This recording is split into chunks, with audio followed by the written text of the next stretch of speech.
I'll show you how to make a memory video on your iPhone.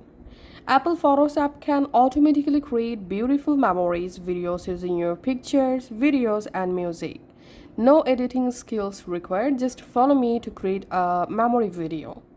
So first of all, go to your Photos app and go to Collections and tap on Album, and now we will create a new album first of all. So tap on this plus icon, tap on New Album and rename the album. You can rename your album like this, My 2025 Memories, and then tap on Add Photos. And now from your gallery, go ahead and select your photos and videos you want to make memories using. Then tap on Done and then tap on Create. And we can see the specific memory album successfully created. Now just go to the album, and here all you have to need, just tap on this play button.